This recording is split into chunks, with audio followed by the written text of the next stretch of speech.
You gonna take care of your sister? You know, she's sick today. Yeah? Alright, good girl.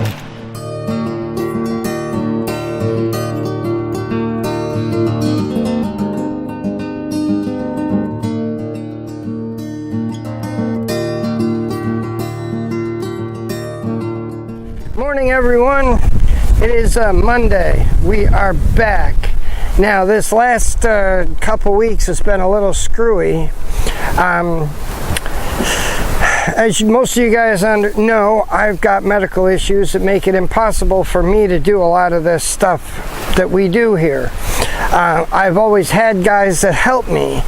And one of the guys who has been helping me has decided that, let's just say one of the guys that was helping me has decided that the conditions here aren't what he wants to work under, so that's fine.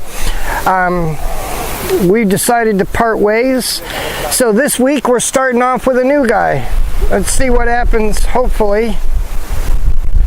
Hopefully the new guy's going to pan out. We're going to give him some instructions and see what happens. Unfortunately, the shy one is sick today. She's got some bug, and I've got to take her to the doctor. So the first thing we're going to do is get this guy set up, get him started, and then I'm going to go take her to the doctor. After I get her to the doctor, we're going to come back here and see how much they get done. Unfortunately, there's no easy way to do this. We don't have a tool that'll work to make this easy. We just need to dig these grasses out. And it's a long, arduous, slow, tough process. But we don't want these grasses to grow here. We will be putting in lemongrass throughout this entire place. For now, I'm going to have him start digging up these grasses. All the stuff that's invasive, all the stuff that's in the way, we're going to dig it up. The goal here is basically to stop these grasses from taking over and give the trees that we have planted an opportunity to take over. Now, by digging these out, the way we're digging them out, if you look, you can see that none of these have real deep roots. These are big, huge grass plants without deep root systems. So what happens is they grow super fast, and then when everything dries, they dry out and become a serious fire hazard. Right now, my biggest concern is fire. We've had fire issues out here, and I've lost trees before, but if this place was to burn, we would lose probably 200 trees, and that's a very bad thing. So it's important we get this grass under control. We're not expecting any rain for probably a month. It's the end of July. We won't get rain until mid-September probably. That is, unless we get a tropical storm. Our goal here is to keep this grass from becoming a fire hazard. And we're going to be replacing it with lemongrass. We get lemongrass to propagate throughout this place. We'll have everything we need over in this side. The lemongrass will be a really great addition, and it's a productive thing. It's a useful plant, not like this grass, which is basically useless. So for now, he's going to be digging this grass up, and we'll this afternoon we're going to transplant some trees in and hopefully move some wood chips and get these all mulched in real good. It's interesting because look at this ebony. This ebony needs some pruning, but mostly it looks good. We had the guys from forestry out here on Friday looking at the place, and they were real happy with the results we're getting, but they had one question for me. They said, "Why are all these trees so bendy?" And I said, "The wind." Straight up, the wind. The way the wind blows, it always blows from the same direction, and all of the ebonies have the same bend to them. Now, as they get bigger, they get stronger, they fight that, so we get stronger and stronger trees. I don't stake these for a reason. If we were to stake these trees, we would create a weak spot. Where the stake is held would create a weak spot below that. What we're trying to do is create naturally strong timber. So we don't stake them. We let them grow, and as these get bigger, they become straighter on their own. They're primarily just dealing with the wind, and that's why they're all bent in the same shape. Now this one needs a little pruning, but mostly it's in good shape. Considering this is this guy's first day, I'm I like to kind of let them have a little time, see how they do. We're gonna head out. I gotta take the shy one to the doctor. So while we're gone, we're gonna let him work. When I come back this afternoon, after I get her to the doctor, we'll see how much he got done. We'll see if he's kind of self-motivated or if he's one of these people that only works when I'm here. Kind of important, because I have to come and go quite a bit, and I can't be here to babysit. So I want a guy that's got at least a little self-motivation. We're gonna leave them here to work, and we're gonna get the shy one to the doctor, and then when I come back, we'll see how much we got done.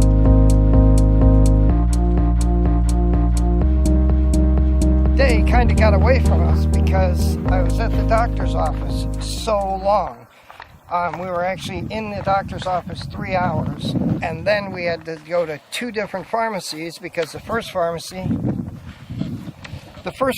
didn't have the medication. So now we had to stop at a second pharmacy to get everything. Now what we're going to do is take a quick look at the place, see how things look. We've been making some progress. This is, unfortunately, it's just a slow slog, a lot of hard work here. We've got 3 main trees we're growing here. Right there's a silky oak. Here is a teak. Now understand, the teak and the ebony are the inner trees. So technically each triangle has got 6 trees in it. So let's start. The corner, there's a silky oak in the corner. Then there's a mahogany in that corner. And then right over here is a elm. So we've got the Spanish elm, the mahogany, and the silky oak. Then we have the teak. We're going to put an ebony, and then we're also going to start getting some lignum vitae. So we're going to be getting lignum vitae to put with these. So what we'll do is we'll put a lignum vitae here. We'll put a teak. We have a teak here. So we'll put an ebony between these 2 over here. He's been digging up all these grasses. Slowly we're getting these grasses dug up. And these grasses need to come up. We've got a few ebonies. We're going to plant the ebonies, and we're going to mulch them. So instead of spending the entire day just digging up grass, we're going to get some things planted too. And we're just going to kind of work our way through. But the most important part for now is just getting this grass dug up. We don't use any chemicals, we don't use any pesticides, so we're not going to come in here with an herbicide.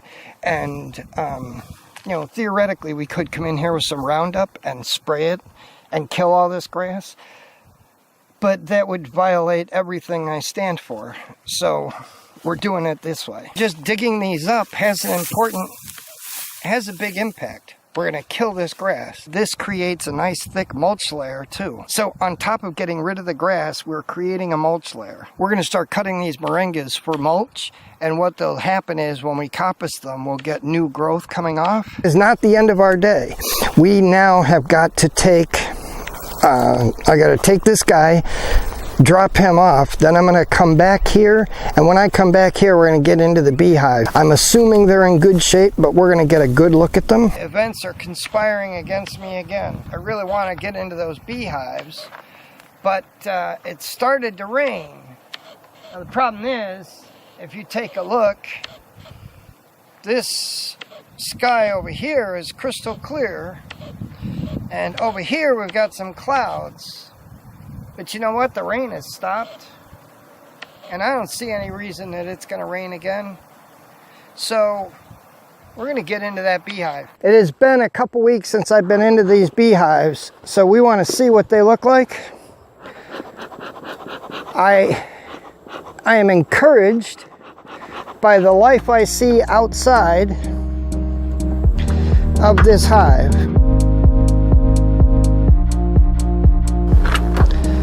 That looks good to me. We've got a lot of bees on the box.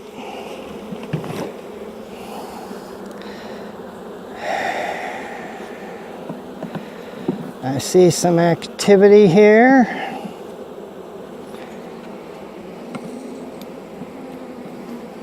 But I see that's a problem. That's another wax moth.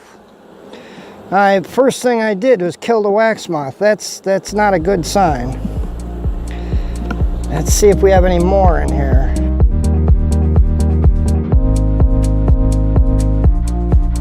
Man, there's a lot of honey in this. Look at all that. That's all honey. Look right here. All this is packed with honey.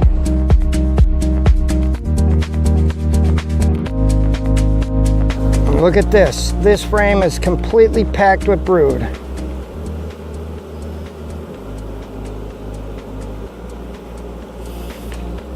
All right, so this hive is definitely bouncing back.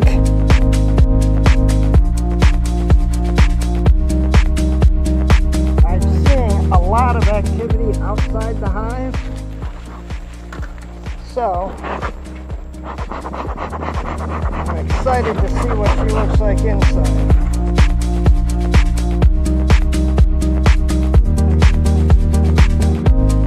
Now we supered and checkerboarded this one, and take a look. Oh, look at this. Here we go. We've got honey here. Got a couple. But mostly we just have honey. That's what we want, not honey in the top frame.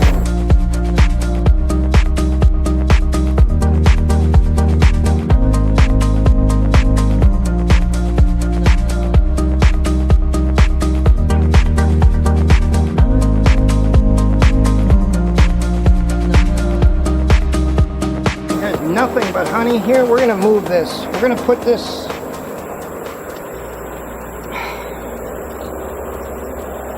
I don't know, maybe.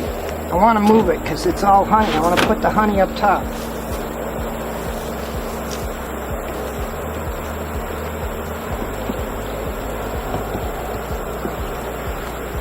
In fact, I definitely want to put the honey up top.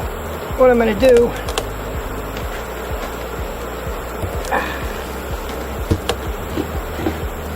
we're going to put this one in that slot where the honey. I'm going to put this, because this is all honey. I want that up top.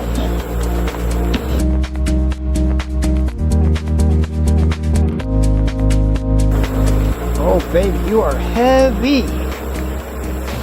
That is a heavy frame full of brood. That is all brood. Very heavy. Very heavy. Full frame, capped brood, there's some honey in it too.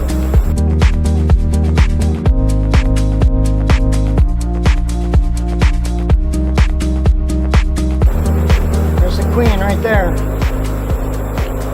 And this is pollen, brood, honey, kind of a mix of everything. I think she's trying to find a place to put eggs. Let's see what's on this side. We're going to put this back since the queen's in here. We don't want to mess with her.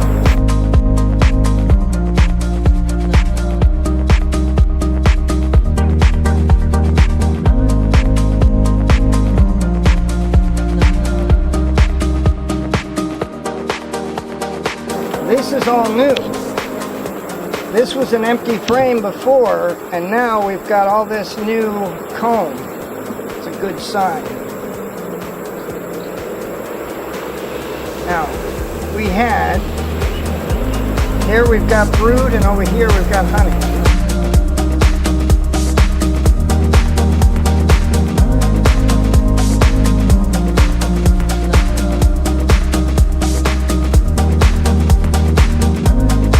Those two hives both look good.